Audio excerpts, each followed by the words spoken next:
The following reading is from Star Wars: The New Essential Guide to Characters, Weapons, and Technology, Vehicles, and Vessels. Many of the Alliance's greatest heroes treated the military not as a lifelong career, but almost like a change of clothes. Lando Calrissian and Han Solo resigned and reactivated their commissions at will. Luke Skywalker turned his back on the military in order to devote himself to Jedi instruction. On the other hand, Wedge Antilles represents the quintessential New Republic soldier. Antilles was there at the very beginning, and through bravery, luck, and leadership, worked his way up from greenhorn pilot to New Republic general.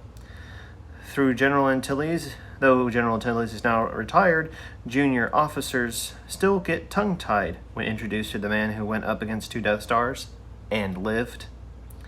Antilles comes from the same Corellian stock as Han Solo, Corran Horn, and Baron Sunter Fell.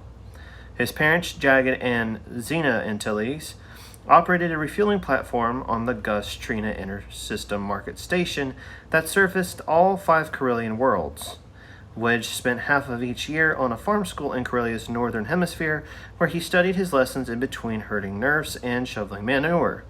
The rest of the year he worked aboard the orbital station, learning to fly and service cargo freighters. Wedge also developed a love for building things and entertained idle dreams of one day becoming an architect. When he was only 7, his older sister, Saif, left the family, striking out on her own and eventually earning fame as the holo feature actress Vanessa Starflare. By the age of 17, Wedge Antilles had become an able pilot who frequently worked with smuggler Booster Tarek and his daughter Mirax. Wedge was aboard Tarek's ship, the Pulsar Skate, when the pirate freighter Buzzer docked at his parents' refueling platform. Suddenly spooked by a Corsair patrol, the Buzzer's captain, Loka Hosk, blasted off without disengaging the fuel lines. The fueling platform erupted in flames. Jagged and Xena Antilles died, saving the rest of the station from the same fate. Shell-shocked, but hungry for vengeance, Wedge borrowed a Z-95 headhunter from Booster and caught up with the Buzzer in the Jumis system. He destroyed the freighter with cold precision, but Loka Hosk escaped in a flight suit with a parasitic Corellian limpet attached to his face. Insurance money from his parents' deaths enabled Wedge to purchase a used cargo freighter. Tarek hooked him up with underground suppliers and customers, many of whom were affiliated with the Rebel Alliance. Antilles found the work liberating, but cash poor, so he joined the Alliance's Starfighter Division during an open call for combat pilots. Along with Jack Porkins, Biggs Darklighter, and other early Rebel heroes, Antilles flew an X-Wing as part of the Red Squadron. He and the other Reds helped procure spare astromechs from Comenor and returned to Yavin base just in time to go up against the Empire's mighty Death Star. Antilles, flying under the call sign Red 2, scored 6 kills in the battle, but had to abort his trench run due to a damaged stabilizer. After the Battle of Yavin, Wedge Antilles and Luke Skywalker jointly founded Rogue Squadron, a flexible starfighter group not bound by standard command channels. Though dismissed at first by Starfighter Command, Rogue Squadron developed a flawless reputation over the next few years. Antilles himself survived several narrow escapes, including a close encounter with an Imperial bioweapons lab on Gobindi, and a last-minute rescue from a Kessel prison train that would have delivered him to a life sentence in the spice mines. On Thyla, sign of the relocated Alliance headquarters, Antilles flew into combat in a T-47 airspeeder, not realizing that a very angry Chewbacca was dangling from his fuselage, but both survived. When the Empire discovered the Rebel headquarters on Hoth, it was Rogue Squadron's mission to stall the enemy's AT-AT walkers. Wedge Antilles and his gunner, Wes Jansen, stripped the first AT-AT using a tow cable and some trick snowspeeder maneuvers. Most of the rogues escaped, and Commander Antilles assumed leadership of the squadron in Luke Skywalker's absence.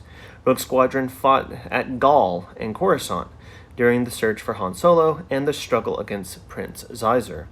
At the Battle of Endor, Antilles earned a rematch against the superweapon he'd failed to destroy the first time, appointed the commander of Rogue Red Squadron, Antilles led one of the Rebel Alliance's 4 main starfighter divisions and flew into the Death Star's reactor core alongside Lando Calrissian.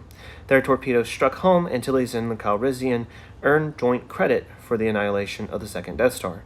Antilles didn't rest on his laurels. Over the next month, he led Rogue Squadron in battle against the Sissi-Rook and Nagai and the Toffs, 3 new threats that from outside known space. The New Republic tried to move Antilles away from the Rogues and into Fleet Command. In response, he engineered a demotion from commander to captain and remained rogue leader.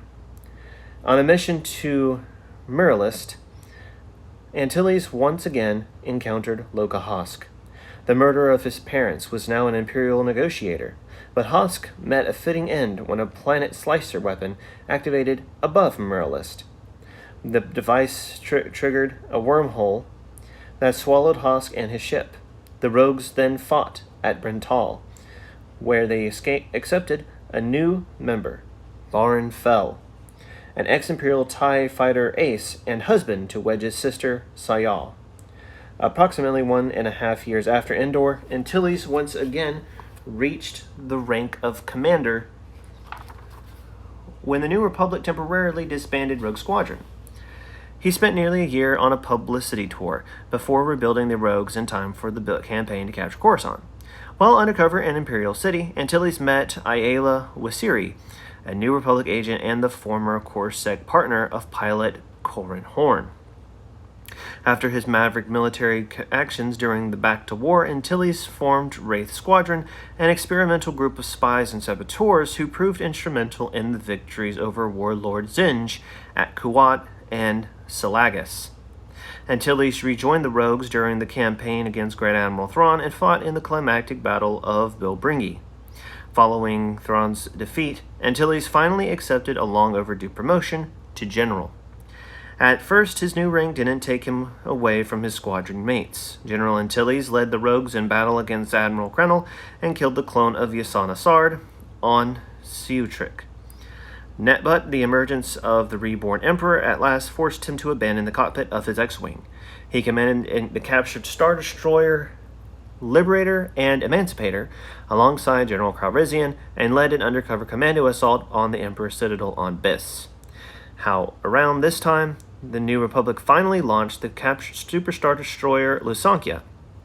Antilles took command of the warship, directing a restructured Rogue Squadron, incorporating B-Wings and A-Wings into the traditional X-Wing lineup, and scoring a victory against would-be Emperor Karner Jax at Feda. Antilles took advantage of a short stretch of peace by clearing wrecks from Coruscant's orbit and directing the construction droids restoring the damaged cityscape. He volunteered to guard Dr. Kui Shucks following her release from the Imperial Monstellation, and they quickly fell in love. The two stayed together through the Darksaber affair, after which General Antilles returned to the Lusancia.